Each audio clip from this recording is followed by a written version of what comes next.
Salam kerahiman. Hari ini tanggal 22 Februari. Kita akan baca dari 1333 dan 1334. Kita mulai ya. Dalam nama Bapa dan Putra dan Roh Kudus. Amin. 1333. Keheningan yang mencekam meliputi jiwaku. Tidak satu awan pun menutupi matahari dariku. Aku membuka diriku sepenuhnya kepada sinarnya, sehingga kasih Allah dapat menghasilkan perubahan total dalam diriku. Aku ingin keluar dari retret ini sebagai seorang santa, dan ini harus terjadi apapun juga hambatannya. Maksudku, kendati segala kejahatanku. Aku ingin menjadi seorang santa. Dan aku percaya bahwa kerahiman Allah dapat membuat seorang santa, bahkan dari orang yang sedemikian papa seperti aku. Sebab aku sungguh-sungguh memiliki kehendak yang baik. Walaupun banyak kegagalanku, aku ingin bertempur seperti jiwa yang suci dan bertindak seperti jiwa yang suci. Aku tidak akan berkecil hati karena alasan apapun. Seperti halnya, tidak ada suatu pun yang dapat membuat jiwa yang kudus berkecil hati. Aku ingin hidup dan mati seperti jiwa yang suci. Dengan mataku menatap Engkau, ya Yesus yang terentang di salib, sebagai model untuk kegiatan-kegiatanku. Aku biasa memandang ke sekelilingku untuk mencari-cari teladan, dan aku tidak menemukan satupun yang cukup memuaskan. Dan aku sadar bahwa kesucianku belumlah seberapa. Tetapi mulai sekarang, mataku akan terus menatap Engkau ya Kristus, yang menjadi pandu terbaik bagiku. Aku percaya bahwa Engkau akan memberkati usaha-usahaku. 1334. Dalam meditasiku mengenai dosa, Tuhan memperlihatkan kepadaku betapa jahatnya dosa, dan sikap tidak tahu terima kasih yang ada di dalamnya. Dalam jiwaku, aku merasakan kejijikan yang besar, bahkan terhadap dosa yang paling ringan sekalipun. Tetapi kebenaran-kebenaran abadi yang aku renungkan menjadi begitu jelas, sehingga tidak meninggalkan satu bayangan pun tentang kebimbangan atau kegelisahan dalam jiwaku. Dan meskipun aku sangat memperhatikannya, kontemplasiku tidak terganggu olehnya.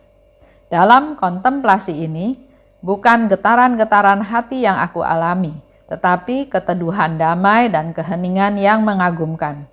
Meskipun kasihku berkobar-kobar, aku mengalami suatu ketenangan yang luar biasa.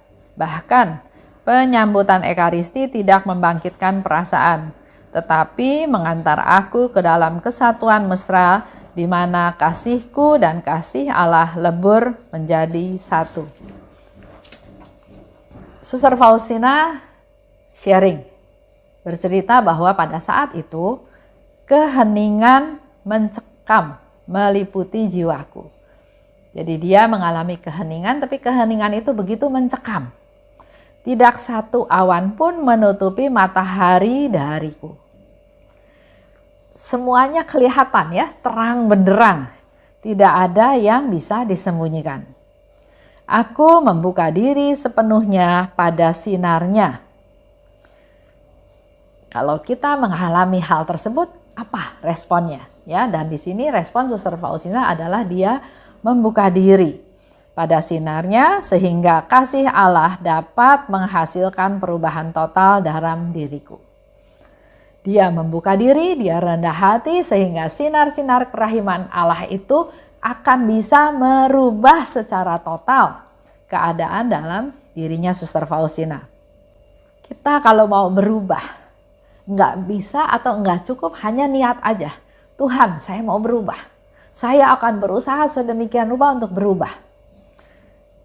Yang terjadi akan ada kegagalan, tapi mari kita sertakan Tuhan. Tuhan, saya punya niat untuk berubah. Tuhan, saya mau menjadi manusia yang sungguh-sungguh baru. Aku ingin menjadi seorang santa. Nah, ini satu ungkapan dari Suster Faustina. Aku ingin menjadi seorang santa. Begitu pula dengan kita semua. Aku ingin jadi apa? Apakah hidup kita sehari-hari jalanin aja, terus seperti itu sampai tua, sampai nantinya mati? Atau punya tekad seperti Suster Faustina? Ini bukan kesombongan ya. Dia bilang, Tuhan saya mau jadi santa, bukan kesombongan. Tapi kita manusia harus punya target. Saya mau jadi apa? Dan apa yang kita mau capai itu harus kita usahakan. Nggak bisa bilang, Tuhan saya mau jadi santa, tapi hidup kita seperti manusia lama, hidup biasa-biasa, hidup dengan penuh egois, cinta diri, musuh kesana kesini, marah kesana kesini, dendam, sakit hati, putus asa, suka ngomelin orang, suka ngomongin orang, suka jelekin orang. Nggak bisa. Hanya dengan kata-kata mau jadi santa tapi nggak ada perubahan dalam hidup kita. Nah, hari ini Suster Faustina katakan saya mau jadi santa. Bukan sok suci, bukan sombong, tapi dia punya satu target yang dia mau capai. Begitu pula dengan kita. Harus ada satu target yang ingin kita capai, kita perjuangkan, kita harus berani juga berkorban untuk mencapai cita-cita tersebut. Waktu itu Suster Faustina juga sadar, saya ini siapa? Saya ini nggak berdaya. Saya ini bukan siapa-siapa, tapi dia percaya. Dia percaya kerahiman Allah dapat membuat orang menjadi santa. Kerahiman Allah dapat membuat Bapak Ibu kita semua menjadi orang tua yang dikehendaki Tuhan. Kita semua bisa menjadi istri yang sesuai apa yang Tuhan harapkan. Kita bisa menjadi suami seperti apa yang Tuhan harapkan. Percaya seperti Suster Faustina. Jangan bilang, wah saya dosanya udah berat. Saya bukan ayah yang baik. Saya menyusahkan anak-anak saya menyusahkan istri saya udah hopeless. Enggak.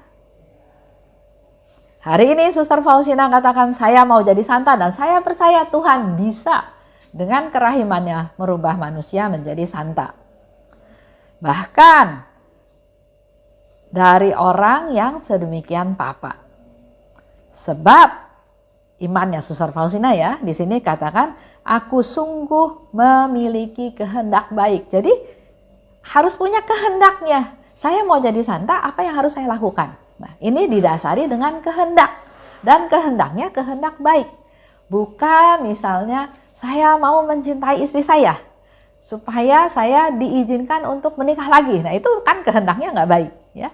Tapi saya mau menjadi suami yang baik untuk istri saya, menjadi ayah yang baik untuk anak-anak saya walaupun sekarang dalam posisi yang nggak baik. Tapi dengan rahmat Allah, percaya seperti Suster Faustina, Tuhan bisa merubah ayah yang nggak baik menjadi ayah yang baik. Itu satu prestasi yang luar biasa. Karena kenapa Suster Faustina katakan itu? Karena dia bilang saya sungguh punya niat untuk melakukan kehendak baik. Walau banyak kegagalanku, dia cerita lagi, gagal memang kita juga ya, saya juga, Tuhan saya mau jadi lebih baik, tapi mengalami kegagalan. Tapi dia katakan, aku ingin, walaupun aku gagal, tapi aku ingin tetap bertempur seperti jiwa yang suci. Aku ingin tetap bertempur, aku ingin tetap bertindak sebagai jiwa yang suci. Jadi dasarnya adalah jiwa yang suci. Niat baik dengan jiwa yang suci, bukan punya tujuan-tujuan yang lain. Aku tidak akan berkecil hati karena alasan apapun. Aku ingin hidup dan mati seperti jiwa yang suci. Dia nggak bakal bikin alasan, oh Tuhan, saya gagal karena dia. Tuhan, saya gagal karena engkau enggak membantu saya. Tuhan, saya gagal karena sebab-sebab yang lain. Di sini Suster Faustina ajar kita semua, jangan komplain, jangan ngeluh. Saya gagal jadi istri karena suami saya jahat. Nggak bisa kayak gitu ya. Kita harus punya niat sendiri, jangan menyalahkan orang lain. Dan di sana Suster Faustina menatap engkau, menatap Tuhan. Bukan Tuhan yang dieluk-elukan, bukan Tuhan sebagai raja, tapi yang ditatap oleh Suster Faustina adalah Yesus yang terentang di salib. Yang menjadi model untuk kegiatan-kegiatanku. Jadi kita juga bisa mengambil satu contoh yang menjadi sumber kekuatan kita ya. Untuk langkah kita selanjutnya, Yang menjadi contoh apa? Di rangkaiannya Suster Faustina katakan saya mau jadi santa. Walaupun keadaan saya lemah, gagal, tidak berdaya, papa, tapi saya yakin Tuhan bisa merubah seorang manusia yang tidak berdaya menjadi santa. Dengan punya niat baik. Saya mau bertempur dengan jiwa yang suci, saya mau bertindak dengan jiwa yang suci, dan yang aku tatap, yang jadi teladan kehidupanku adalah Yesus yang terentang di salib. Yesus yang menderita, Yesus yang membela manusia berdosa, Yesus yang mau wafat untuk kita manusia berdosa, Yesus yang enggak membela diri, Yesus yang murah hati, seterusnya itu yang menjadi teladan dari Suster Faustina. Dari model untuk kegiatan-kegiatanku katanya ya. Yesus terentang di salib sebagai model dari kegiatan-kegiatannya Tuhan. Dari kegiatannya Suster Faustina. Yesus mau berkorban. Kalau kita lihat Yesus di salib ya. Yesus mau berkorban untuk manusia yang berdosa. Saya juga harus mau berkorban. Untuk mereka yang butuh dan bantu didoakan. Yesus rela menderita. Yesus enggak melawan. Yesus diam, enggak mengeluh, enggak komplain, enggak berontak, enggak marah ya. Yesus dianiaya, ya enggak balas. Yesus melaksanakan tugasnya sampai akhir. Dan Yesus enggak nyalahin orang lain. Itu kalau kita merenungkan keadaan Yesus yang disalib. Selanjutnya, maka mari mulai dari sekarang kita juga sama seperti Suster Faustina, mataku akan terus menatap Engkau ya Yesus, yang jadi pandu terbaikku. Kalau buat Suster Faustina, pandu terbaik adalah model terbaiknya adalah Yesus yang terentang di salib. Buat kita silahkan cari model sendiri ya. Yesus yang bagaimana? Yang kita mau teladani, yang mendatangkan kekuatan buat kita untuk bisa mencapai apa yang menjadi tujuan hidup kita. Aku percaya bahwa Engkau akan memberkati usaha-usahaku. Itu yang penting. Walaupun gagal, walaupun jatuh bangun, tapi tetap punya iman bahwa aku percaya Tuhan akan memberkati usaha-usahaku. Lebih lanjut dikatakan oleh Suster Faustina dalam meditasiku mengenai dosa. Ternyata dosa itu jahat ya, betapa jahatnya dosa. Dan sikap tidak tahu terima kasih yang ada di dalamnya. Kita kurang atau enggak tahu terima kasih sama Tuhan, maka kita gampang berbuat dosa. Tapi sebaliknya, kalau kita bisa berterima kasih pada Tuhan, kita bisa bersyukur, maka hal ini bisa mengurangi perbuatan-perbuatan dosa kita. Dalam kontemplasi ini, bukan getaran hati yang aku alami, tapi keteduhan damai. Suster Faustina merasakan damai dan keheningan yang mengagumkan. Dalam Ekaristi, tidak membangkitkan perasaan, tapi menghantar aku ke dalam kesatuan mesra, di mana kasihku dan kasih Allah lebur menjadi satu.